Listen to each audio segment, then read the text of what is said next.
Hey there, race fans. It's race day, top 5 with me, Frank 5. Atlanta Motor Speedway, the track where everybody loves to hang it out and slip and slide around a track that is so abrasive it literally eats up these tires. But it also provides some incredible side-by-side action. Multiple groups will run high, middle, low, literally almost on the white and red painted line on the apron of the racetrack. And late in the go, and all the stuff that we had today provided some phenomenal racing and a thrilling late race pass for the victory, which sets up 6 different winners in the first 6 races. Let's talk about what happened. Number 1, Ryan Blaney, son of the Buckeye Bullet Dave Blaney, picks up his first win in the 2021 NASCAR Cup Series season, winning today's Folds of Honor QuikTrip 500 from Atlanta Motor Speedway, winning it over Kyle Larson, Alex Bowman, Denny Hamlin, and Kyle Busch. Ryan Blaney got off to a slow start this year, folks, with a couple poor results in the Daytona 500, caught up in that lap 15 big one caused by Christopher Bell, had a run at the Roval, had a pretty bad performance hitting the wall late in the race at Homestead with Eric Almirola, but they turned it around with a top 5 finish at Las Vegas to get some momentum on their side and get things going in the right direction. Then they had a nice top 5 run last week, settled for a 10th place finish, and ran top 5 and perhaps the best of the blue ovals, the Fords today. Blaney was up there battling it out all day long in the top 5 with some of the key contenders of the sport, some of the veterans, some of the young guns that are up-and-coming talented drivers, and Blaney's one of those guys. And then in the final stage, he put up a real challenge with Kyle Larson, who I'll talk about in a moment.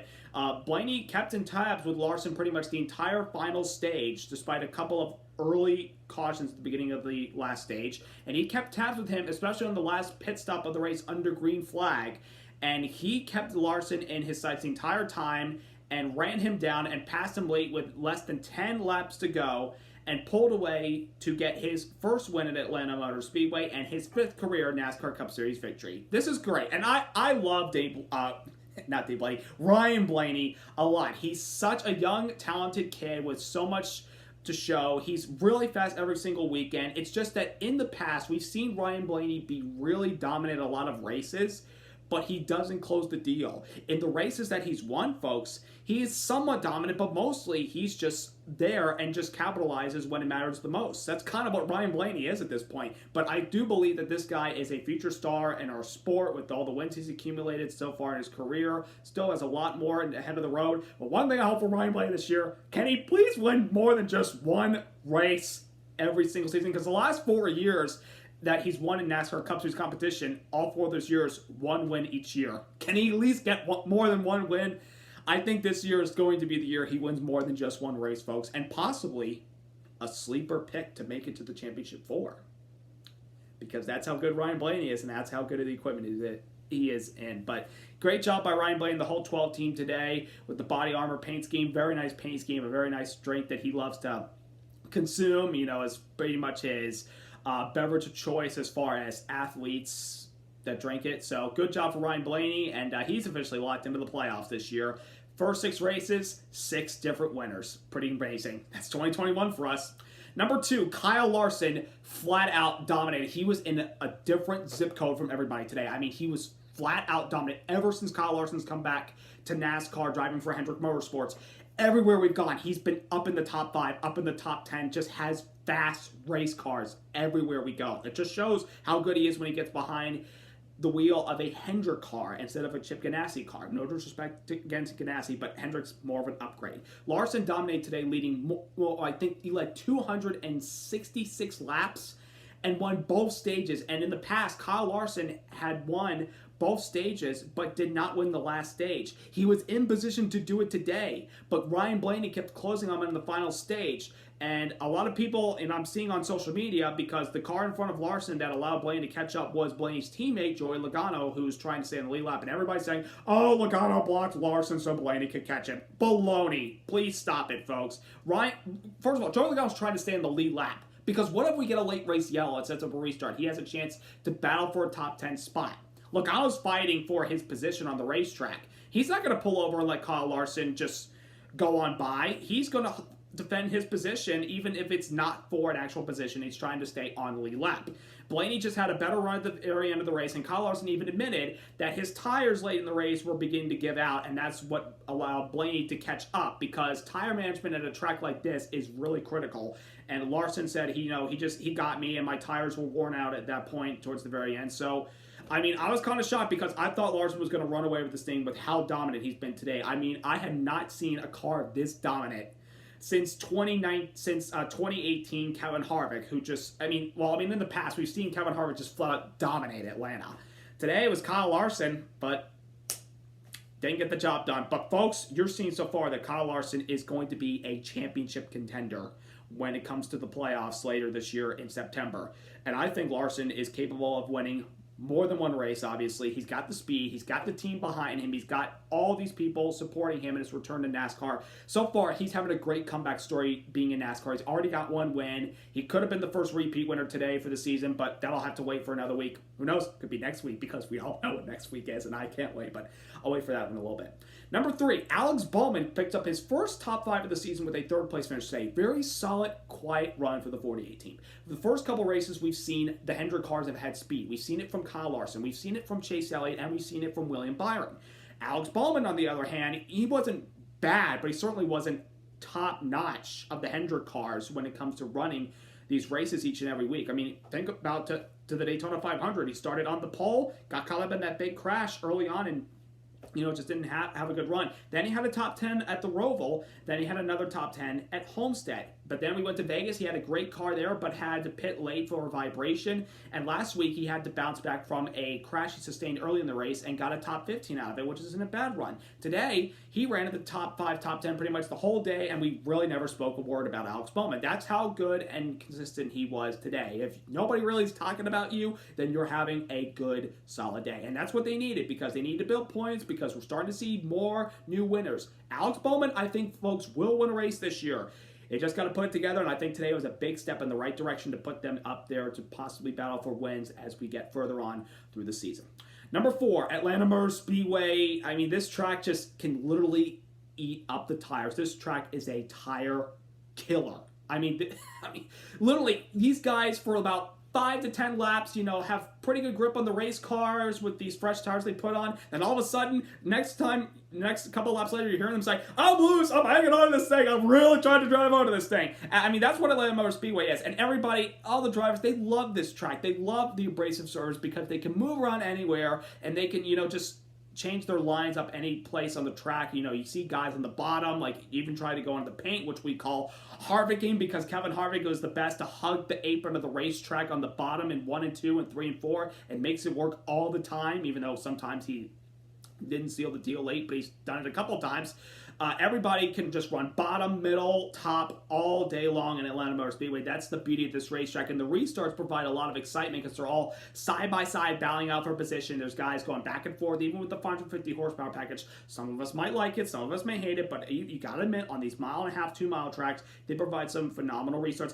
And the racing today wasn't necessarily bad. It wasn't the best, but it certainly wasn't a bad race like last year, because it was just a snooze fest, because guys could hardly pass last year. Guys could pass late in the race, and of course, the late race pass for the win between Blaney and Larson, that was fun. I mean, Larson tried to catch up to Blaney, but he couldn't because, again, he made it on the radio. His tires were worn out. So, Atlanta Motor Speedway, it's a great facility, but at some point, folks, we will have to repave this track because we can't keep this place abrasive forever. I mean, Ed Clark, the president of Atlanta Motor Speedway, did a great job for the facility. He let fans in today. It was great to see them in attendance, a pretty decent crowd for COVID restrictions. But at some point, we will have to pave this track, and that could change where drivers run, either bottom, middle, or high. I'll tell you what, the first race that we have in Atlanta, when it's eventually repaved, will be an interesting one. And number 5, Kevin Harvick, who we've all known for being one of the most dominant race cars and the guy to beat at Atlanta, didn't have it today. And it was a pretty dismal day for the Ford team, because early in the race, they stayed up in the top 5. It looked like they were going to be on contention about for the win between guys like Kyle Larson and Denny Hamlin.